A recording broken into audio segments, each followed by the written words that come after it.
کتنوں کو قرآن پڑھنا آتا ہے؟ کتنوں کو قرآن پڑھنا آتا ہے میرے بھائیو؟ کتنے ہیں جو صحیح تلفظ سے وہی لہجہ جو عربی ہے قرآن پڑھتے ہیں ہم میں؟ کتنے ہیں جو قرآن سمجھتے ہیں؟ کتنے ہیں جو حدیث پڑھتے ہیں؟ کتنے ہیں جو حدیث سمجھتے ہیں؟ قرآن و سنت علم نہیں ہے تو اللہ کی قسم کائنات میں پھر کوئی علم ہے ہی نہیں۔ علم تو اصل کتاب و سنت ہے، بقیہ جتنے علوم ہیں وہ تو سپورٹر ہیں، ثانوی ہیں، دوسرے درجے پہ آئے ہیں۔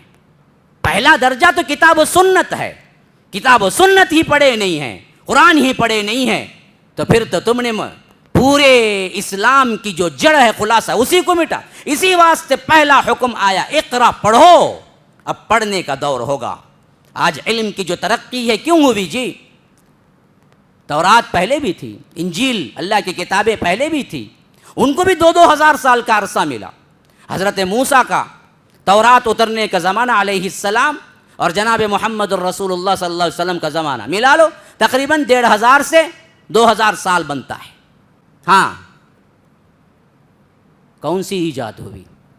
لائٹ بنی، فین بنا، ایئر کنڈیشن بنا، کرنٹ متعارف ہوا، کیا تبدیلی آئی؟ نہیں۔ قرآن آ کے ابھی 1,500 سال نہیں، علم کی ترقی دیکھو کہاں پہنچی ہوئی ہے۔ کس نے بتایا؟ پہلے تو اجرام فلکی اور آسمان کی دنیا اور سورج چاند کو تو وہ خدا بناتے تھے۔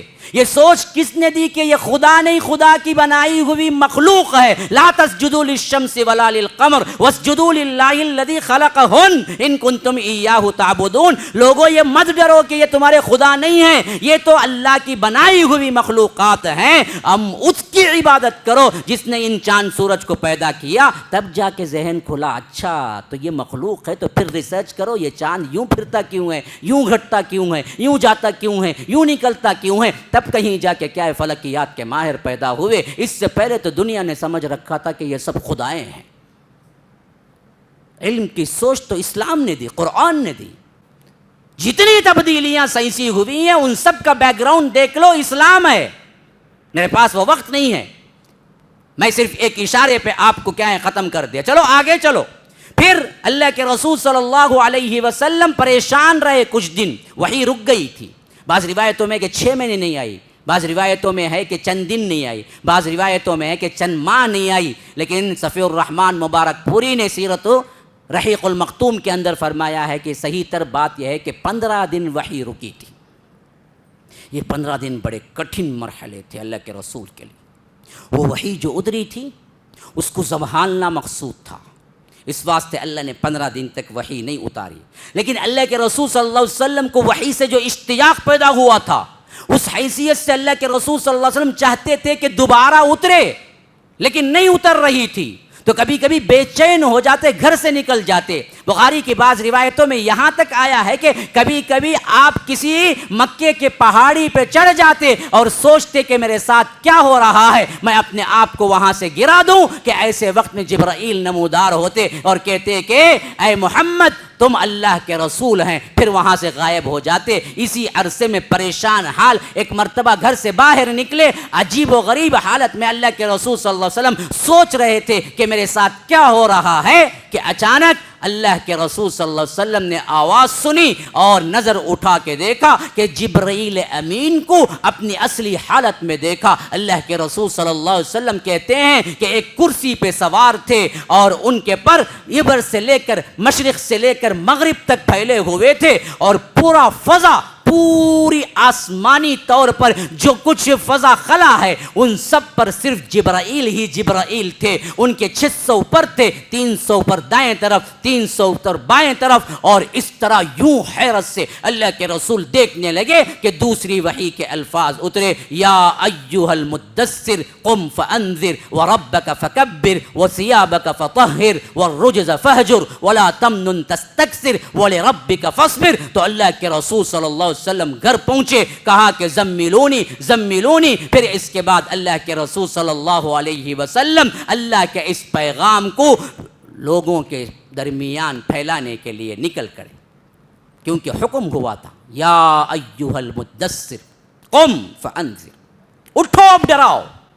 اب بیٹھنے کا کوئی ماحول نہیں ہے، اللہ نے تمہیں نبی بنایا ہے، رسول بنایا ہے، اب صرف دعوت ہی آپ کا کام ہے، بلاؤ بندوں کو. یہاں تک کہ اللہ کے رسول صلی اللہ علیہ وسلم اس دعوت کا آغاز کر دیا، آہستہ آہستہ، خاموشی خاموشی، خفیہ خفیہ، اپنے خاص طور پر دوستوں سے، خاص لوگوں سے ذکر کرنے لگے.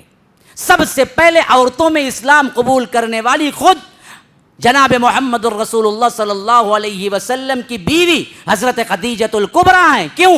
جیسے ہی انہوں نے کہا کہ اللہ کے رسول میں آپ پر ایمان لاتی ہوں، مجھے پہلے ہی تھا یہ اندازہ کہ آپ اس امت کے رسول بنیں گے. کہا کہ مجھے اپنی جان کا خوف لگتا ہے، تو حضرت خدیجۃ الکبریٰ نے کہا کہ واللہ لا یخزیک اللہ ابدا، اے اللہ کے رسول، اللہ کی قسم اللہ آپ کو ضائع نہیں کرے گا. انک لتصل الرحم وتحمل الکل وتقرئ الضیف. آپ کے اتنے اچھے اچھے کام ہیں، آپ انسانیت کے اتنے بڑے ہمدرد ہیں کہ اللہ آپ کو کیسے ضائع کرے گا. آپ تو وہ ہیں رشتہ داروں کو جوڑتے ہیں. پہلا لفظ جو نکلا خدیجۃ الکبریٰ سے مدح کا، تعریف کا، وہ کیا تھا؟ انک لتصل الرحم. آپ تو رشتہ داروں کو جوڑتے ہیں، ہم تو رشتہ داروں کو کاٹتے ہیں، پھر بھی ہم امتی کہنے میں کبھی شرم محسوس نہیں کرتے. ہاں، وتحمل الکل، مزدوروں کا، بے یار و مددگاروں کا بوجھ اٹھاتے ہیں، ان کی مدد کرتے ہیں. ہم مزدوروں کو لات مارتے ہیں. ہمارے نوکر دیکھو، کبھی ہمارے سے خوش ہیں نا، سامنے سلام کریں گے، سلام سلام صاحب، پیچھے بولیں گے ایسا غرور جی نے کبھی مجھے بٹھا کو چائے نہیں پلایا. بولیں ہیں ایسے ہی لوگ. نوکر بن گیا تو اتنا ذلیل سمجھتے ہیں گویا وہ انسان نہیں ہے، جانور ہے نا. اللہ کے رسول صلی اللہ علیہ وسلم کی یہ نہیں تھی. نبوت سے پہلے کی زندگی بھی اتنی با اخلاق تھی کہ حضرت خدیجہ نے کہا کہ آپ تو مزدوروں کا بوجھ اٹھاتے ہیں، وتقرئ الضیف، مہمان نوازی میں بے مثال ہیں آپ. یہ کردار آپ کا ہے تو اللہ آپ کو کیسے ضائع کرے گا. پھر بات آگے بڑھتی ہے، 3 سال کا عرصہ گزرتا ہے، یہاں تک کہ اللہ تبارک و تعالی یہ آیت اتارتا ہے کہ اب خفیہ نہیں، ڈنکے کی چوٹ پہ کہو کہ میں اللہ کا رسول ہوں اور لا الہ الا اللہ کی طرف بلاؤ.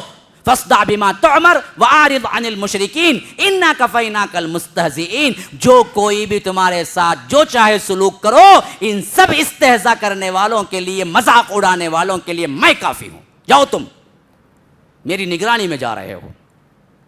یاد رکھو یہ آیت تب کے لیے نہیں ہے، یہ آیت قیامت تک کے لیے ہے، قیامت تک کے لیے.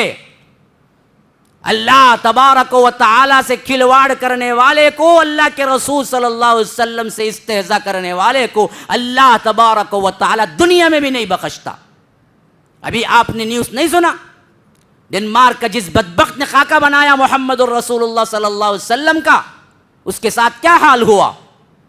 ایکسیڈنٹ کے اندر اس کی گاڑی خود جل اٹھی اور جل کے مر گیا. معلوم ہے نہیں معلوم ہے؟ ہاں، لیٹسٹ اب کون سا پکچر چل رہے گا وہ تو معلوم ہے، لیٹسٹ کون سا کرکٹ ہے وہ تو معلوم ہے. ان خبروں سے ہمیں کیا سروکار؟ جس نے مذاق اڑایا، جس نے شدت برتی، جس نے خاکے بنائے، جس نے تصویریں بنائی، اللہ نے اس وقت کہا کہ آپ ڈنکے کی چوٹ پہ اسلام کا اعلان کیجئے. کوئی مائی کا لال آپ کا بال بھی بیگا نہیں کر سکتا. ہم کافی ہیں، انا کفیناک المستہزئین. جتنے استہزاء کرنے والے ہیں، مذاق طنز کرنے والے ہیں، میں کافی ہوں. یہ اس وقت کے لیے نہیں، قیامت تک کے لیے ہے.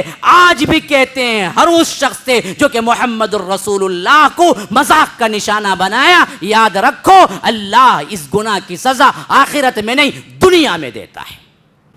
آخرت میں تو ہے ہی، آخرت میں تو ہے ہی، لیکن دنیا میں بھی نہیں چھوڑتا. کیونکہ اللہ نے وعدہ کیا تھا اپنے حبیب سے، آپ ڈنکے کی چوٹ پہ کہی